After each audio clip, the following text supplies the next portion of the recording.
A happy post-Purim to our wonderful community, family. We are still in the spirit of this incredible holiday that lifted us up literally over the top.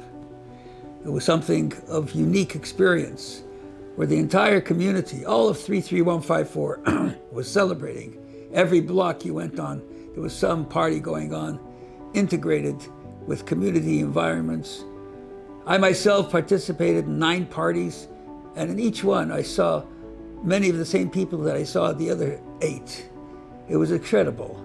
And everybody just joyfully happy knowing that we are winners, that we will go against the odds, that we are going to be able to overcome any challenges that come our way. Imagine the holiday of Purim and the miracle. The miracle is unbelievable. You know, a Jewish woman becomes the wife of the most powerful leader of the world, and in such a way he kills his first wife.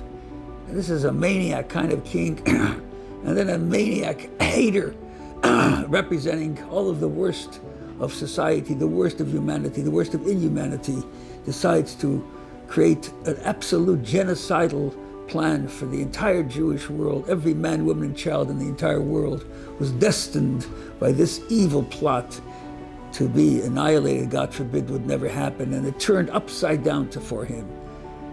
But we don't have a Jewish princess in the White House today, or anybody like that running the world.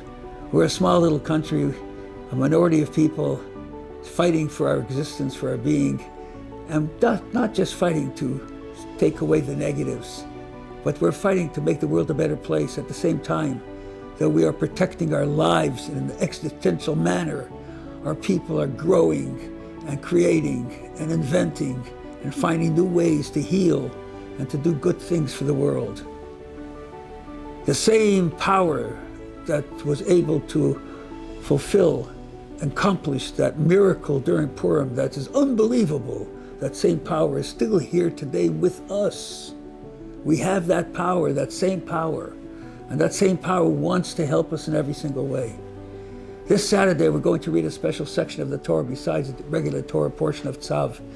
This is called the portion of Para, which is the portion where we learn about the mitzvah to cleanse ourselves from impurities.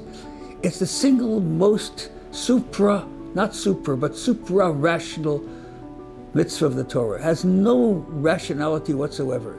In fact, the wisest of all men, King Solomon, said about this particular law, I am wise, but this law, it goes beyond my capacity to understand.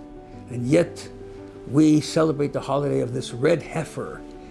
You take a red heifer that has not even 2 other white or black hairs, and you slaughter it and sacrifice it and burn it and use its ashes mixed with plants and mixed with some holy waters, and you mix it together, and that becomes a potion to cleanse someone from impurity. It absolutely makes absolutely no sense. And that's why it's referred to as Zos Chukas HaTorah. This is the statute of the Torah. It doesn't say this is the statute of this particular offering. That would be a more appropriate language of the text. It says this is the statute of the Torah, which means the Torah in itself is an absolute statute that we must listen to no matter what it tells us, because it does not confine itself to our limited brains.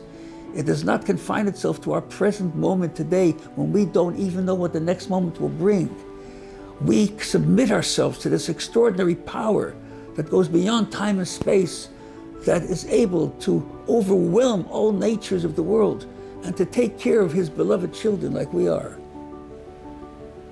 In the Haftorah this week, we will read a very interesting Haftorah from the book of Ezekiel. And Ezekiel says to the Jewish people that even though at this time Koresh was the offspring of Esther, was going to rebuild the second temple, you should know that this is not going to be permanent. You will be exiled again, and you'll be spit out of the land again, and you'll be conquered again, and you'll go through misery again. And the reason will be because you have abandoned me. And because you have abandoned me, I had no power to take you anywhere. And I left you in your abandonment. And the nations of the world, I spread you all over the world. And the nations of the world watched you, And they said, these Jews, they're not even loyal to their own God. And you made a desecration of my people. And it hurt me to watch the nations of the world use your own inadequacies to be able to challenge you and to challenge my relationship with you. And at some point I couldn't deal with it any longer. That's what the prophet says. That's what God says to Ezekiel. I couldn't deal with it any longer.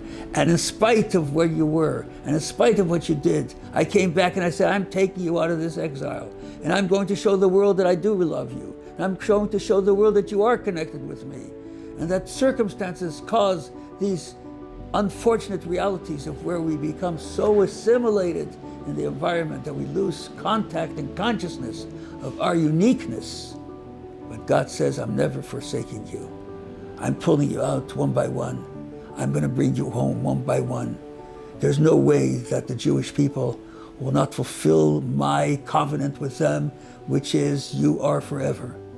And so as we come from Purim and we read this portion of Parah that says Jewish life is beyond rationality because of its power, we fit into this rational world in an extraordinary way. It's not that we are against rationality. It's not that we do things against humanity. It's we do things beyond the capacity of a human to understand. And in that way, we connect ourselves with Hashem, and we take this spirit and positivity and optimism and strength and pride and glory of the Jewish people with us from Purim, and the joy continues to stay with us. It's not a joy that says that we don't have problems. It's a joy that says that we will overcome. No question about that. And we go to this Saturday where we read about the offerings in the temple, and we look forward, please God, to the time when we will have a messianic era, when the world will find its balance, and we will be able to serve God and have his consciousness on a constant basis. And we will return in this most powerful manner, and we will take our role as a light unto the nations as we live a holy life, a pure life, a moral and ethical life, a godly life, and we make God proud of having chosen us to be his beloved chosen children. God bless you and have a wonderful Shabbat and a great week.